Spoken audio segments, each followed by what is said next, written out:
उत्तराखंड की पहाड़ियों के नीचे बसे एक छोटे से गांव बदरेश्वर में 19 साल की लड़की नैना रहती थी।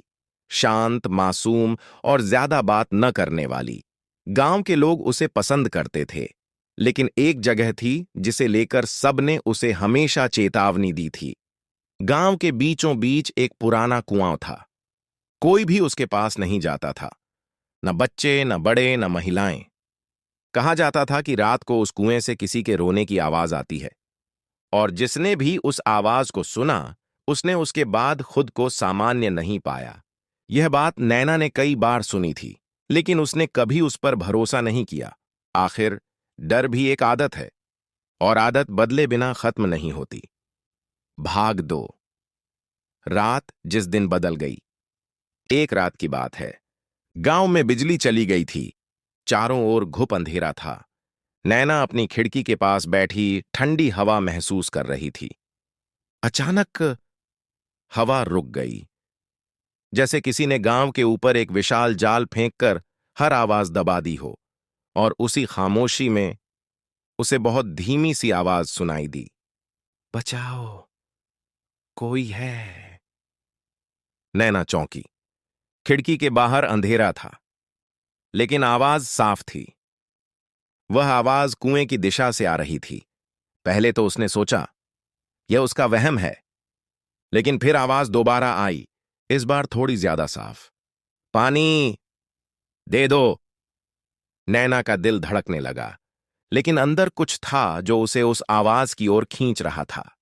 वह उठा, धीमे धीमे घर से बाहर निकली। रात 12 बजे। चांद बादलों में छुपा था। हवा फिर से चलने लगी थी, लेकिन इस बार ठंडी नहीं, बिल्कुल बर्फ जैसी। नैना कुएं के पास पहुंची। भाग 3। कुएं के किनारे कुआं। पुराना। उसके आसपास टूटी ईंटें और ऊपर जमी पुरानी राख। नैना ने कुएं में झांक कर देखा। काला अंधेरा, कुछ भी नहीं। वह लौटने लगी। तभी आवाज आई, रुक जाओ। नैना जम गई। उसका शरीर कांप गया, लेकिन आवाज अब बहुत मुलायम थी, जैसे कोई बहुत थका हुआ, बहुत अकेला हो। मैं यहां हूं, नैना धीरे से बोली। कौन? कुछ पल की चुप्पी। फिर धीरे धीरे पानी की सतह में एक चेहरा उभरने लगा। वह चेहरा एक लड़की का था। ठंडी आंखें, करीब 18 से 19 साल, भीगी लटें चेहरे से चिपकी हुई। वह बोली, मैं मर गई, लेकिन प्यास अभी भी बाकी है। नैना का दिल जैसे रुक गया। वह डर गई, लेकिन कुछ उसे रोक रहा था। शायद दया, या शायद वह अदृश्य हाथ जो इंसान को अपने निर्णयों की तरफ धकेलता है।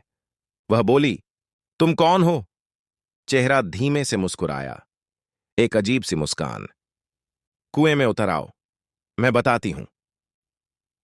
भाग 4। कहानी खुलती है। नैना भागकर घर लौट आई, लेकिन उस रात के बाद सब बदल गया। उसे हर रात वही आवाज सुनाई देने लगी, पानी दे दो, कुएं तक आओ, मैं अकेली हूं। आवाज अब सिर्फ कानों में नहीं, उसके सपनों में थी। नैना ने अपनी दादी से पूछने की हिम्मत की। दादी का चेहरा सफेद पड़ गया। उन्होंने कहा, 20 साल पहले गंगना नाम की एक लड़की थी, सुंदर, हंसमुख। सब उसे प्यार करते थे, लेकिन गांव के कुछ लड़कों ने उसके बारे में गलत बातें फैला दी। गांव वालों ने उसे अपमानित किया। किसी ने उसकी बात नहीं सुनी, और उसने खुद को इसी कुएं में फेंक दिया। उसके मरने के बाद कुएं से उसकी आवाज आती है। जो भी उसकी आवाज सुन ले, वह भी अकेला होने लगता है। और फिर दादी ने वाक्य आधा छोड़ दिया। नैना ने नहीं पूछा कि फिर क्या, क्योंकि उसे पता था कि अब वह फंस चुकी है। भाग 5। तीसरी रात। तीसरी रात। आवाज अब बदल चुकी थी। पहले दया थी, अब आदेश था। नैना, यहां आओ, मैं तुम्हारा इंतजार कर रही हूं। तुम्हारे बिना मैं नहीं रह सकती। नैना की आंखें अपने आप खुल जाती, पैर अपने आप बाहर चलने लगते। लेकिन जैसे ही वह घर के दरवाजे तक पहुंचती, कुआं दूर से दम निकालने जैसा भारी सांस लेता। आओ, जैसे कुएं के भीतर कुछ जीवित हो। भाग 6। चौथी रात। मोड़। गांव में एक बूढ़ा पुजारी था जिसने यह सब बहुत साल पहले देखा था। वह नैना के घर आया और बोला, आज रात अगर कुएं की आवाज तुम्हें बुलाए तो जवाब मत देना। अगर तुमने एक बार जवाब दे दिया तो तुम्हारी आत्मा उसकी हो जाएगी। नैना ने सिर हिलाया, लेकिन वह जान भी नहीं पाई कि यह लड़ाई आवाज से नहीं, खुद से थी। रात हुई, फिर वहीं ढकी हुई खामोशी, फिर वहीं बर्फ सी हवा, और फिर नैना। आवाज अब बहुत करीब थी, जैसे कुआं नहीं, उसके कमरे में कोई बोल रहा हो। तुम मुझसे डरती क्यों हो? मैं भी तुम्हारी तरह थी, अकेली। नैना की आंखें भर आईं, क्योंकि यह सच था। नैना हमेशा अकेली रही। यही आवाज समझ चुकी थी। यही आवाज उसकी कमजोरी को पकड़ चुकी थी। नैना ने फुसफुसाकर कहा, तुम्हें क्या चाहिए? और यही उसकी गलती थी। भाग 7। कुएं का बुलावा।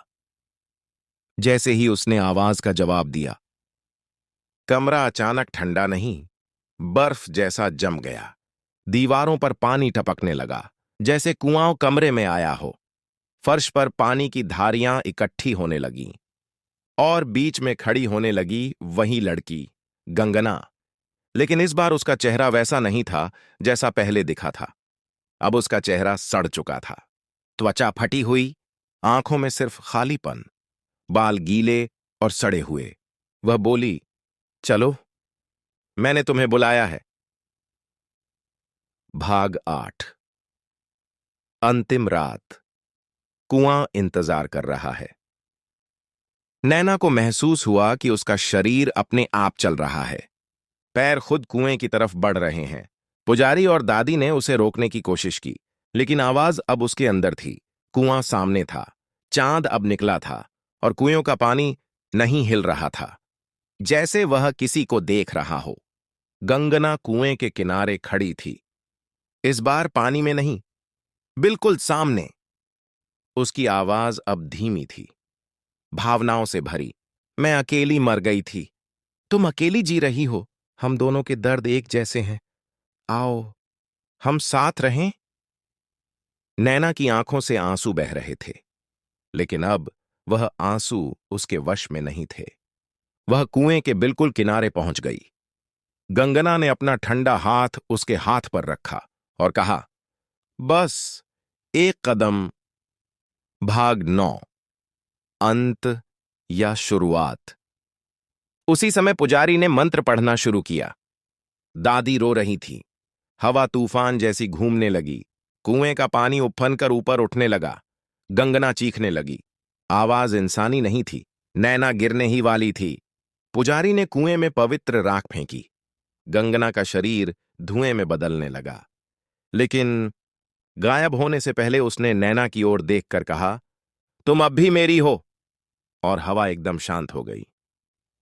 एक हफ्ता बाद नैना बच गई। गांव वाले मानते हैं कि पुजारी ने उसे बचा लिया। सब सामान्य दिखता है, वह हंसती है, बोलती है, चलती है। लेकिन रात के बहुत गहरे सन्नाटे में, जब हर आवाज बंद हो जाती है, चुपचाप उसके कमरे की दीवारों पर पानी टपकने लगता है, और कोई धीरे से फुसफुसाता है, पानी दे दो, मैं अभी भी यहीं हूं। कहानी समाप्त नहीं हुई। कुएं की आवाज कभी समाप्त नहीं होती।